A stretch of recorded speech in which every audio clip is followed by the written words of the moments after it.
Jadi yang menguji teman-teman P2 dan P3 nanti adalah yang pertama itu ada kepala sekolah, yang kedua ada guru senior, kemudian yang ketiga ada pengawas sekolah, dan yang paling menentukan itu adalah dari kepala sekolah Bapak Ibu ya.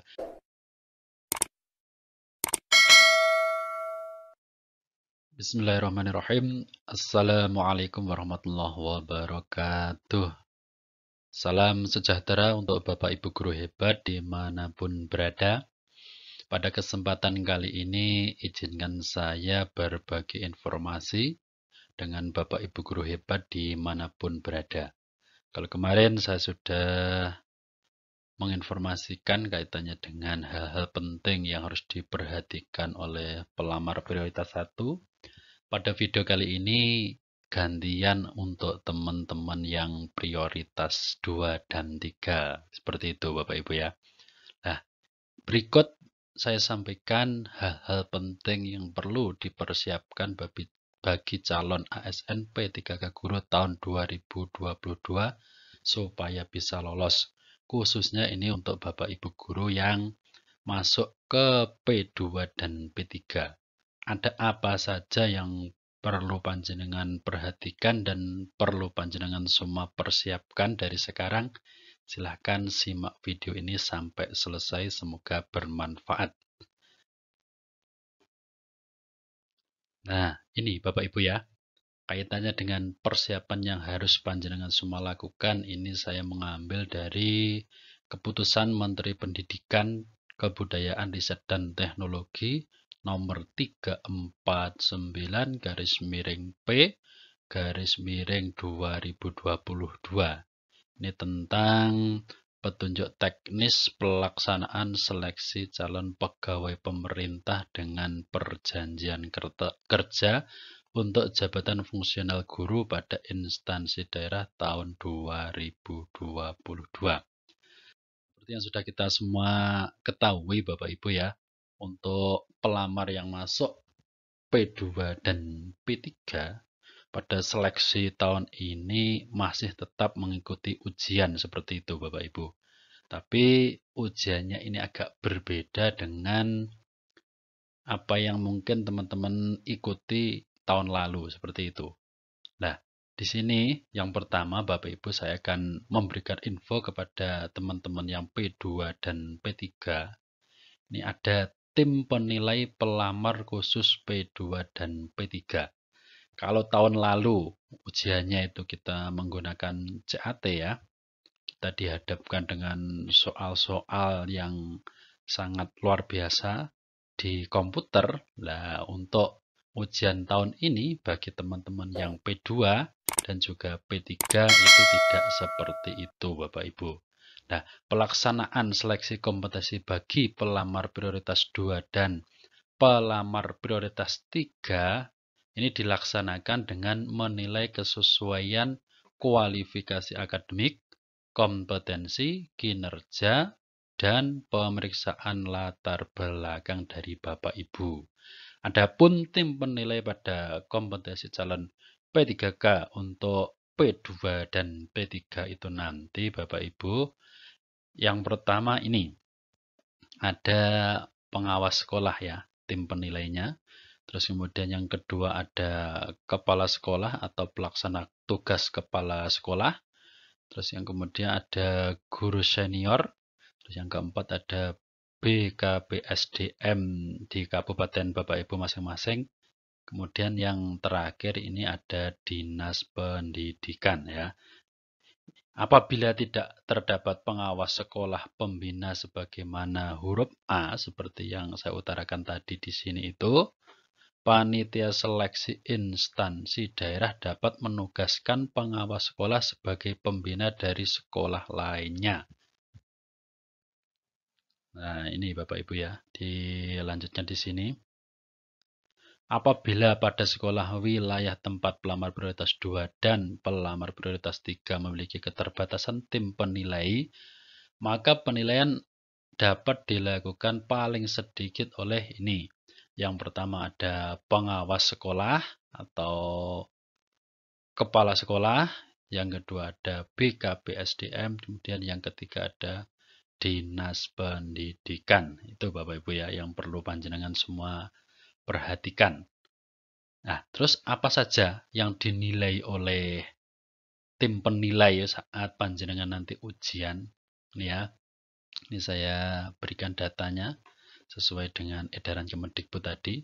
Komponen penilaian kesesuaian dalam seleksi kompetensi bagi pelamar prioritas 2 dan pelamar prioritas 3 sebagai berikut. Yang pertama ada kualifikasi akademik. Ini penting Bapak Ibu ya. Jadi meskipun panjenengan sudah P2 dan juga P3, tetap nanti kualifikasi akademik panjenengan akan dilihat nanti oleh tim penilai ya. Jadi pastikan panjenengan semua itu sudah mempunyai ijazah S1 atau D4. Jika belum punya S1 dan D4 bagaimana? Kalau Bapak Ibu belum punya, dalam artian belum masih apa ya itu namanya di bawah itu, jenjang pendidikan terakhir panjenengan atau masih diploma 2 atau diploma 3, maka Bapak Ibu ini bisa dipastikan tidak bisa mengikuti seleksi atau rekrutmen P3K guru tahun 2022. Meskipun sebetulnya panjenengan masuk di kategori P2 ataupun P3. Itu yang pertama. Terus kemudian yang kedua ini Bapak Ibu ya, yang dinilai adalah kompetensi. Penilaian kesesuaian kompetensi dimaksudkan untuk melihat kesesuaian kompetensi teknis yang meliputi pedagogik ya, kompetensi profesional, kompetensi sosial, dan kompetensi kepribadian. Jadi ini nanti tetap dilihat Bapak Ibu ya. Kompetensi pedagogik panjenengan bagaimana, kompetensi profesional panjenengan bagaimana, kompetensi sosial, dan juga kompetensi apa ini namanya kepribadian panjenengan seperti apa gitu. Saya kira kalau untuk 4 kompetensi ini tidak diragukan lagi ya. Apalagi panjenengan sudah mengajar lama, ada yang sudah masuk K2, tentunya untuk kompetensi pedagogik, profesional, dan juga kompetensi sosial ini tidak asing lagi panjenengan ya. Saya ingatkan sekali lagi ini sedikit saja ya untuk kompetensi pedagogik, yaitu kemampuan panjenengan dalam merancang pembelajaran, memahami peserta didik, mengevaluasi peserta didik, dan lain-lainnya. Itu kaitannya dengan kompetensi pedagogik. Terus kemudian untuk kompetensi profesional, Bapak Ibu ya, ini adalah kaitannya dengan pemahaman Bapak Ibu terkait dengan materi yang panjenengan berikan kepada anak didik panjenengan. Terus kemudian kalau untuk kompetensi sosial, yaitu kompetensi yang kaitannya dengan interaksi panjenengan dengan orang lain ya, baik dengan sesama guru, dengan siswa, dengan wali murid, maupun dengan masyarakat di sekitar seperti itu. Itu masuknya di kompetensi sosial. Dan juga untuk kompetensi kepribadian ini adalah kepribadian panjenengan semua atau karakter panjenengan semuanya. Itu ya. Kira jelas ini kalau kepribadian, apalagi jenengan profesinya sebagai guru, saya kira ini kalau dinilai sudah tidak ada masalah lagi seperti itu. Terus kemudian kompetensi manajerial, ini seperti yang sudah panjenengan kerjakan ya, kalau kemarin 2021 itu ikut rekrutmen sudah paham saya kira, dan juga kompetensi sosial kultural yang dimiliki pelamar prioritas seperti itu. Terus kemudian hal lain yang dinilai adalah kinerja Bapak Ibu ya. Ini juga penting sekali. Tapi kalau panjenengan sudah lama mengajar, saya kira kinerjanya nggak usah diragukan. Aman ya untuk ujian yang kinerja. Terus kemudian pemeriksaan latar belakang, saya kira ini juga aman untuk panjenengan ya. Pemeriksaan latar belakang, saya yakin ketika panjenengan profesinya sebagai guru, gitu juga latar belakangnya atau backgroundnya ini juga bagus. Saya yakin image panjenengan di masyarakat itu juga bagus ya. Tidak mungkin pernah apa itu terkena apa ya sanksi kaitannya dengan sesuatu yang tidak pantas gitu ya. Namanya saja guru, digugu dan ditiru kalau orang Jawa mengatakan seperti itu. Selanjutnya Bapak Ibu, nah ini yang penting ya, bobot dan juga aspek yang dinilai. Tadi sudah saya jelaskan ya, kaitannya yang pertama itu kompetensi baik profesional, pedagogik, sosial, dan kepribadian. Nanti bobotnya adalah 40% Bapak Ibu ya. 40% diambilkan dari sini. Terus kemudian untuk yang 60%, nah itu diambilkan dari kinerja panjenengan selama menjadi guru, selama mengabdi seperti itu. Adapun untuk aspek yang dinilai untuk kemampuan profesional, pedagogik, sosial, dan kepribadian, yang pertama pengembangan diri Bapak Ibu ya. Terus kemudian yang kedua keaktifan berkomunikasi, kerjasama, dan lain-lain. Saya kira ini tidak ada masalah ini ya. Terus kemudian untuk yang kinerja, yang pertama yaitu efektivitas pembelajaran dan asesmen yang berorientasi pada peserta didik, struktur pengetahuan, orientasi pelayanan, komitmen, dan juga lain-lainnya. Ini bisa panjenengan pelajari sendiri ini ya. Dan Bapak Ibu, ya ini yang juga tidak kalah pentingnya. Bobot penilaian dari pengawas sekolah, pembina, kepala sekolah, dan juga guru senior. Jadi yang menguji teman-teman P2 dan P3 nanti adalah yang pertama itu ada kepala sekolah, yang kedua ada guru senior, kemudian yang ketiga ada pengawas sekolah, dan yang paling menentukan itu adalah dari kepala sekolah Bapak Ibu ya. Karena bobotnya di sini 50 sendiri. Dari 100 nilai maksimal itu yang 50 adalah nilai dari kepala sekolah. Terus kemudian 30 ini dari guru senior, kemudian yang terakhir 20 itu yang dari pengawas, seperti itu penilaiannya. Oleh karena itu, ini Bapak Ibu, saya kira nggak ada masalah ya dengan kepala sekolahnya atau dengan guru seniornya supaya aman ini ya. Dan juga kalau dipikir-pikir sebetulnya ini juga rawan Bapak Ibu.